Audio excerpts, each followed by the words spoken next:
Sa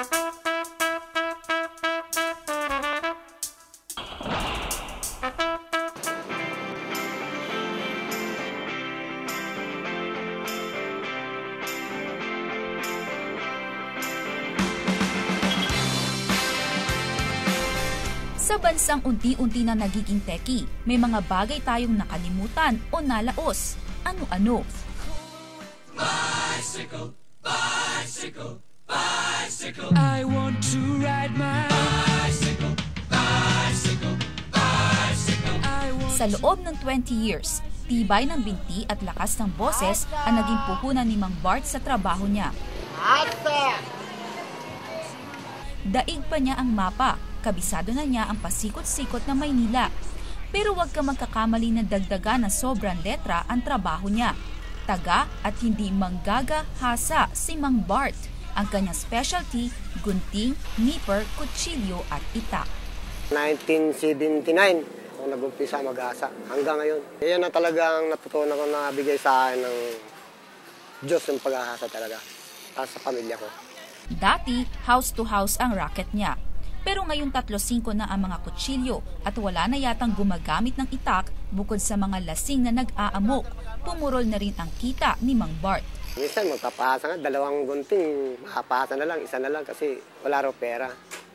Sa isang pwesto sa Bagong Baryo, Caloocan, lugar na biro ng ilan, paborito pa rin ang kutsilyo. Hinihintay ni Mang Bart ang mga dating suki, pero hindi na sila araw-araw nagpapahasa. Parang ghost employee.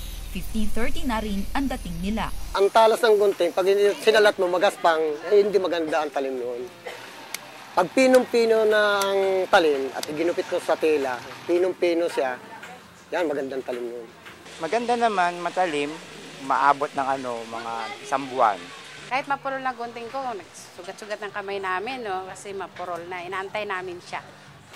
Abot kaya ang magpahasa dito kay Kuya Bart. Yung mga ganyang gunting, kapag nagpahasa kay, aabutin lamang ng 20 pesos. At kapag mga ganitong kutsilyo naman, aabutin ka lamang ng 15 pesos. Pero ang mga Pinoy na nagtitipid, made in China na ang gusto.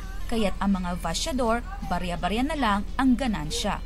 Ang kutsilyo, ano lang yung mabibili mo, 10 piso, 15, di bibili na lang sila ng bago sa luma. Sira na yung kutsilyo, kasi pahasa pa nila. 80, 280, 380.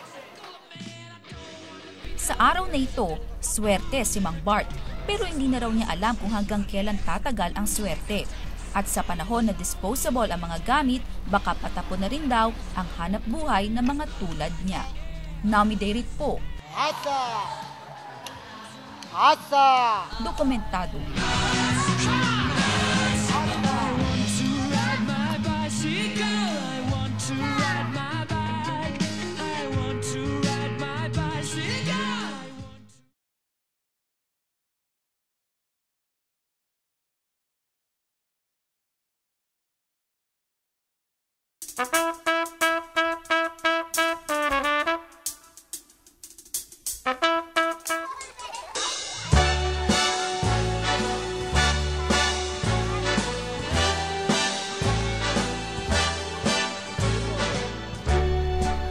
Ngayong libre na ang payong pag bumili ka ng burger o soft drink, may karir pa ba ang mga gumagawa ng payong?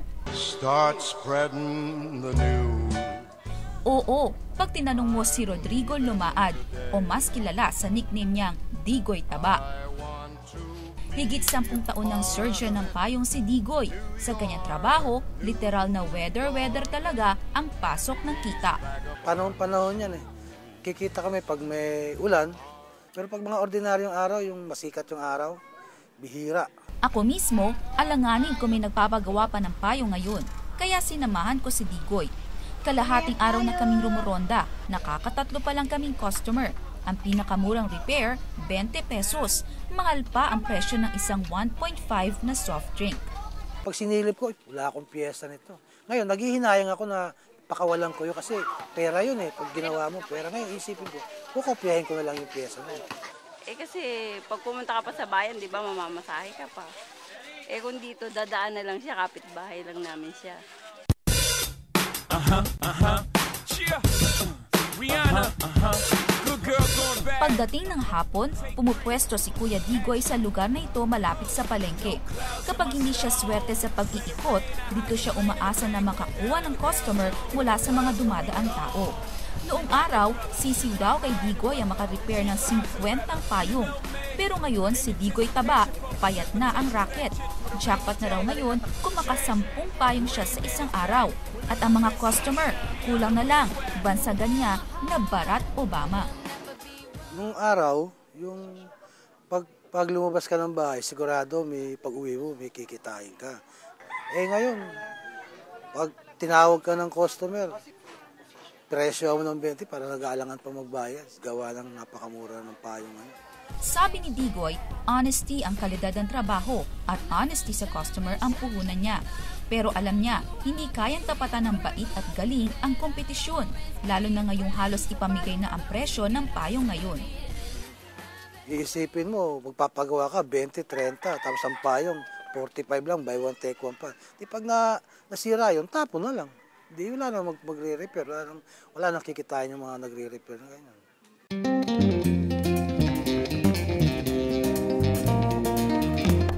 Yung mga scientist ng payong at kutsilyo, naghihingalo na ang negosyo. Itong mga biyahero, unti-unti nang pumapanaw ang hanap buhay. Galing Pangasinan, mangilan-ngilan na lang sila nagtsatsaga na lumuwas dala mga inilalakong native products. Isa sa kanila, si Mang Jose, 40 taon ng biyahero. Mabuting na lang malakas-lakas itong kabayo ni Mang Jose na pinangalanan niyang Gorilla. Biruin niyo naman tumatagal ng 1 buwan ang kanilang pag-iikot sa iba't ibang probinsya dito sa Luzon para makabenta ng paninda.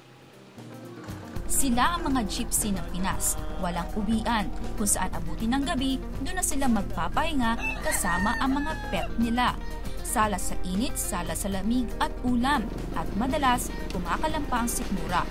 20,000 ang puhunan ni Mang Jose sa pagbibenta ng mga native products na ito. Pero madalas, umuuwi siyang mabigat pa rin ang karitela. Hindi na kasing bili ngayon ang mga bamboo products. Bakit pa? Sabi nga ng ilan, mura na ang mga monoblock na upuan at mesa. Ngayon makabenta ka ng 500 lang, hindi katulad noon. Magkano po? Noon makabenta ka ng 2,000. Para madagdagan ang kita, naisip ni Mang Jose, dapat maging mabilis. Kaya pinalitan niya ang baka ng kabayo.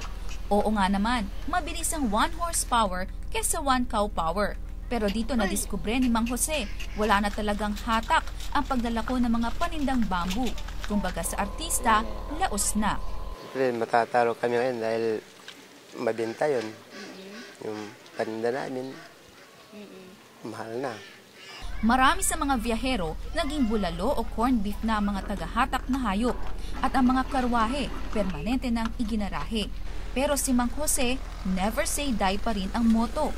Kasama pa nga niya ngayon sa kanilang kakaibang journey ang kanyang panganay na isa na ring biyahero. Ang pangalan niya, Journey. Sabi nga, madaling makalimot ang mga Pinoy at marami nga sa atin siguro na bigla na may mga Mang Bart the Knife, Digoy the Umbrella Man, at Mang Jose the Journeyman na tuloy pa rin sa nakagisnang trabaho. Hanap buhay na alam din nila ay bilang na ang buhay. Nami Dayrit po, dokumentado.